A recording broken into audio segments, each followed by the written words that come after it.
महमूद शाह, और भागकर मेवाड़ से कहां पहुंचा? रणथंभौर।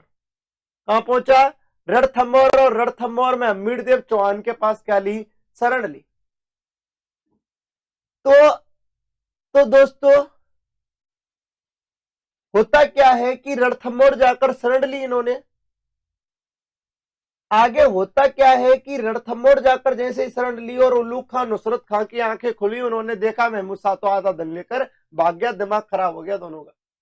दोनों ने फोन किया, भाई साहब अलाउद्दीन खिलजी वो तो भाग गया यार, धोखा दे गए साढ़े रात को। अलाउद्दीन खिलजी बोला चुपचाप आ जाओ तुम लोग, पीछे देखूंगा, पहले पैसे को लेकर आ जाओ।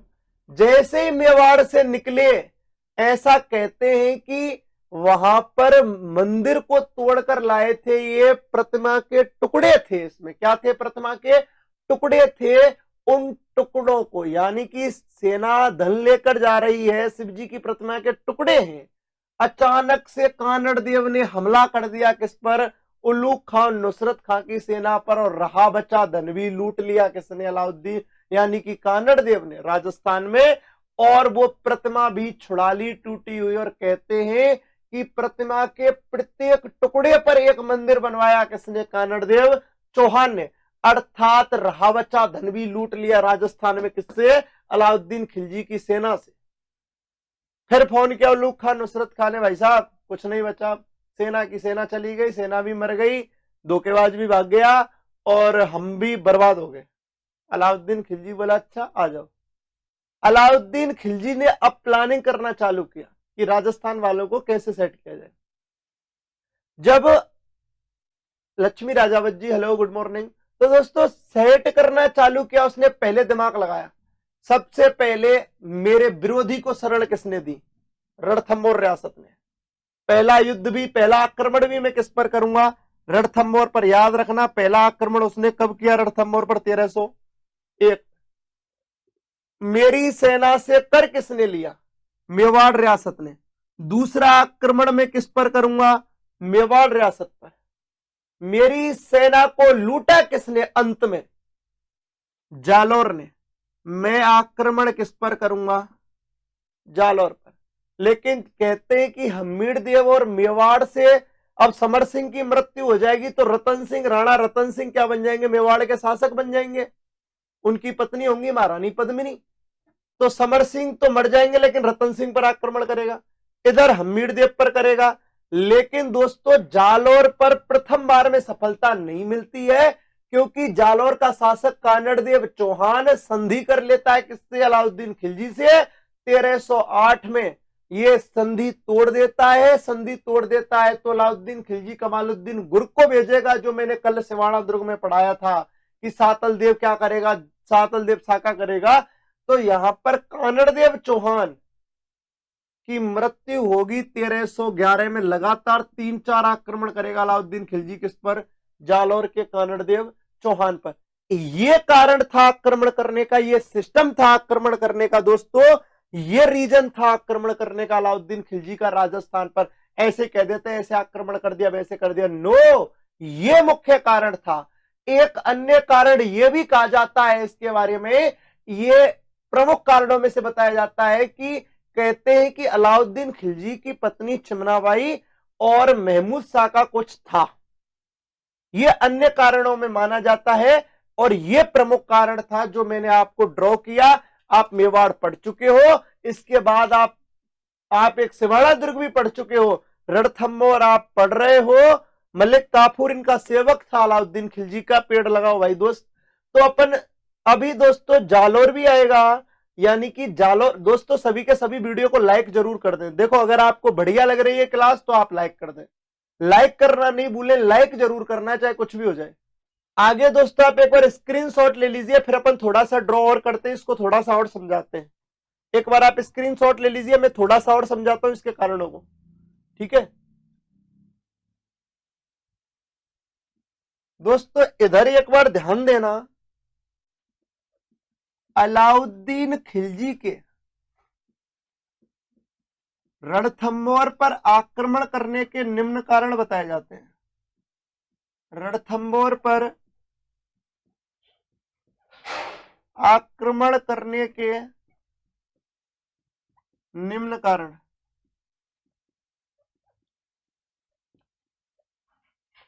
आक्रमण करने के निम्न कारण बताए जाते हैं। नंबर 1, हम्मीर ने कर देने से मना कर दिया।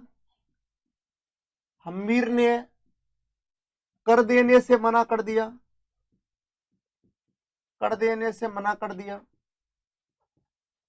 नंबर 2, चाचा की हार का बदला लेना। चाचा की हार का बदला लेना। नंबर 3, हम्मीर ने कर देने से मना कर दिया, चाचा की हार का बदला लेना।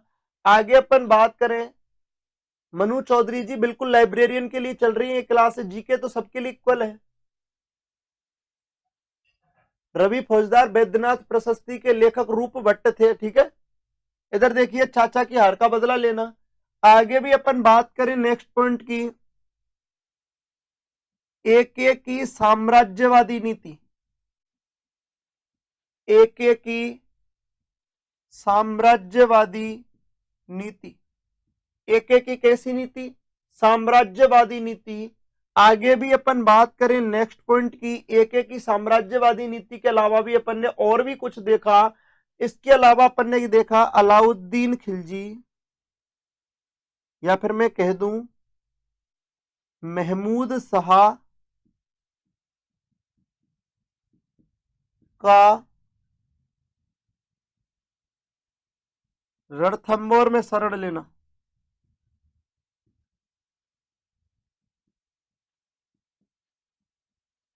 ये 4 प्रमुख कारण माने जाते हैं अलाउद्दीन खिलजी के रणथंभौर पर आक्रमण करने के।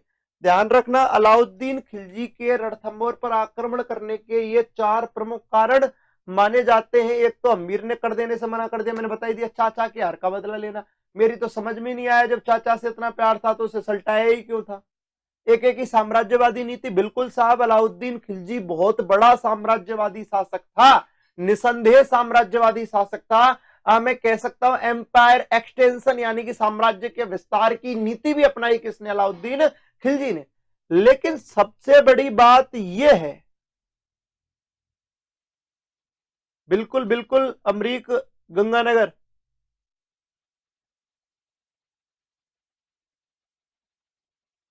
बहुत बहुत धन्यवाद। एक की साम्राज्यवादी नीति, बिल्कुल साहब, निसंदेह साम्राज्यवादी नीति ये कारण रही थी कि आक्रमण किया। लेकिन मुख्य कारण तो दोस्तों महमूद शाह का रणथंभौर में शरण लेना ही था, ऐसा भी कहते हैं।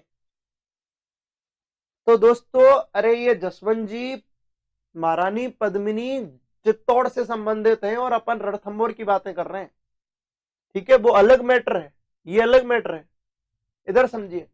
तो यहां पर ये सब कह दिया। ऐसा भी कहते हैं दोस्तों अलाउद्दीन खिलजी, भाई साहब जो अलाउद्दीन खिलजी हैं, अलाउद्दीन खिलजी का एक अलाउद्दीन खिलजी का ये सेनापति था जिनका नाम था महमूद शाह। अलाउद्दीन खिलजी की एक पत्नी थी जिनका नाम था चिमनाबाई। क्या नाम था? चिमनाबाई। ऐसा कहा जाता है दोस्तों, ढंग से महेश अवाना जी, गुड मॉर्निंग सर। ऐसा कहा जाता है कि अलाउद्दीन खिलजी का सेनापति महमूद शाह और पत्नी कौन? चिमना। अब यार, अलाउद्दीन खिलजी आपको पता है कि जगह जगह ट्राई कर रहा था, जगह जगह योजनाएं बना रहा था, कभी कहीं जा रहा था तो कभी कहीं जा रहा था। राजस्थान में टोटल 11.5 साके हुए, उनमें से 5 साके या जोरों का जिम्मेदार अलाउद्दीन खिलजी है, या फिर मैं कह दूं अलाउद्दीन खिलजी के विरुद्ध हुए। तो दोस्तों अपन बात कर लें नेक्स्ट पॉइंट की, यहां पर इसको समझे। सुरजन चरित्र के लेखक चंद्रशेखर ने कहीं ना कहीं माना है, कहीं ना कहीं माना है कि इसका युद्ध करने का एक प्रमुख कारण मैं कह दूं कि चिमना और महमूद शाह का रणथंभौर में शरण लेना भी रहा था। अब दिक्कत क्या है कि राजस्थान से तो कुछ हुआ नहीं अलाउद्दीन खिलजी के, लेकिन इन्होंने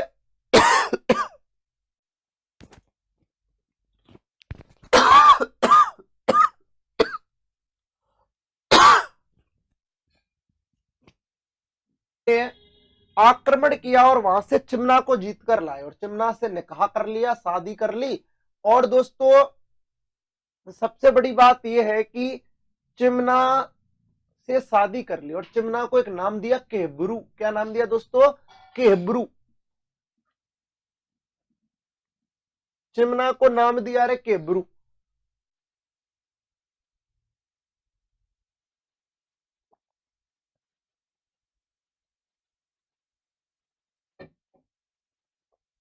चिमना को नाम दे दिया दोस्तों, केब्रू नाम दिया। अब सबसे बड़ी बात होती क्या है, जरूरी थोड़ी ध्यान रखना, अलाउद्दीन खिलजी की प्रिय रानी है चिमना। सबसे ज्यादा अलाउद्दीन खिलजी अपनी पत्नियों में किसको पसंद करता है? चिमना को पसंद करता है। जरूरी थोड़ी है अलाउद्दीन खिलजी चिमना को पसंद करता है तो चिमना भी इसको पसंद करती हो।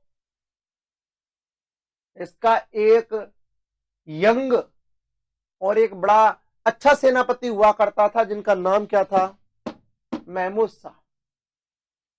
और अलाउद्दीन खिलजी करे तो कहां से करे भाई साहब, नई नई जगह ट्राई करते थे। कौन? अलाउद्दीन खिलजी। अब यार जब ये किसी की के पीछे घूमेगा तो इसकी के पीछे भी कोई घूमेगा। पता ही नहीं इसकी के पीछे कोई घूम रहा था या ये किसी के पीछे। यहां ध्यान रखना, मैडम प्रपोजल पे प्रपोजल दे रही थी किसको? महमूद शाह को। छोरा कब तक मना करता? लास्ट में क्या बोल दिया? यस। क्या बोल दिया? यस। अब दोस्तों यस बोल दिया तो कहते हैं कि चिमना और महमूद शाह की खूब सारी मीटिंगें हुआ करती थी, खूब मिला करते थे। अब ये बात पता चली अलाउद्दीन खिलजी को, अलाउद्दीन खिलजी का दिल टूट गया। अलाउद्दीन खिलजी गया भाई साहब के पास, महमूद शाह के पास, यार भाई यार तूने यार ये तो गलत कर दिया है ना, तुझे ऐसा नहीं करना चाहिए था। देख तू ना बस कुछ भी करना, मेरा दिल मत तोड़े, मैं मतलब घना प्यार करता हूं किसको? चिमना को। मेरी ना चिमनिया से दूर रहे, तू कुछ भी कर पर मेरी चिमनिया से दूर रहे। अब तो महमूद शाह के बाप बढ़ गए, बने ओए गुरुजी सुन लो अलाउद्दीन खिलजी, मैं पहले ही कह रहा हूं भाई साहब, मैं नहीं छोड़ू किसको कतई। सुमेर सिंह मीणा जी थोड़ी स्टोरी। तो ऐसा कहते हैं कि चिमना और महमूद शाह के बारे में अलाउद्दीन खिलजी को पता चला और अलाउद्दीन खिलजी ने इनको पकड़वाने के लिए स्टोरी सेट की और मतलब मामला सेट किया पूरा। पर कहते हैं कि इस बात का पता चल गया किसको? चिमना और महमूद शाह को। और चिमना और महमूद शाह भागकर शरण ले लेते हैं कहां पर? रणथंभौर पर। और जैसे ही रणथंभौर में शरण ली, जैसे ही रणथंभौर में शरण ली, रणथंभौर में शरण लेते अधीनस्थ बोर्ड को पता चला रहे ये तो राजस्थान की सीमा में आ गए। और जैसे ही राजस्थान की सीमा में आए तो ये राजस्थान जीके का क्या बन गया? टॉपिक बन गया। तो उन्होंने जैसे अधीनस्थ बोर्ड को पता चला तो उन्होंने पटवारी 2016 में यही क्वेश्चन पूछ लिया, रे राजस्थान में चिमना और महमूद शाह ने आकर राजस्थान के किस दुर्ग में शरण ली? तो रणथंभौर दुर्ग में। और रणथंभौर का शासक कौन हुआ करता था? हमीर देव चौहान। ध्यान रखना, इनको शरण देने के बाद हमीर देव चौहान ने एक प्रॉमिस किया कि जब तक मैं जीवित हूं तब तक मैं, मेरे होते हुए आपका अलाउद्दीन खिलजी कुछ भी बिगाड़ नहीं सकता। अलाउद्दीन खिलजी आपका कुछ भी नहीं बिगाड़ सकता, ये प्रॉमिस कर दिया। ध्यान रखना, इस प्रॉमिस के चक्कर में, इस प्रॉमिस के चक्कर में पूरा परिवार, मैं कह सकता हूं इस वचन के चक्कर में पूरा परिवार समाप्त हो गया किनका? हमीरदेव चौहान का। लेकिन उन्होंने महमूद शाह को सौंपा नहीं, किसके लिए? अलाउद्दीन खिलजी के लिए। जब अलाउद्दीन खिलजी के लिए महमूद शाह को नहीं सौंपा तभी तो एक वाक्य प्रचलित है इनके लिए, तो तभी तो एक वाक्य प्रचलित है इनके लिए। और ये प्रचलित है कि सिंह सुवन सतपुरुष कदली फले एक बार, त्रिया तेल हम्बीर हट चढ़े न दूजी बार। बड़ा फेमस है और ये कई बार पूछा भी गया है, शिक्षक भर्ती में भी पूछा गया है। लास्ट लाइन पूछी गई है कि त्रिया तेल हम्बीर हट चढ़े न दूजी बार वाक्य किस शासक के लिए या किस सेनापति, किस दुर्ग के लिए प्रयोग किया गया है? अगर दुर्ग का नाम ले तो रणथंभौर आएगा और शासक का नाम ले तो हमीरदेव चौहान आएगा। कौन सा है? सिंह सुवन सतपुरुष वचन कदली फलेक बार, त्रिया तेल हम्मी रट चढ़े ना दूजी बार। आप लोग स्क्रीनशॉट ले लीजिए, फिर अपन थोड़ा सा आगे और बढ़ेंगे और एक बार फिर वापस बात करेंगे इसकी। एक बार स्क्रीनशॉट ले लीजिए।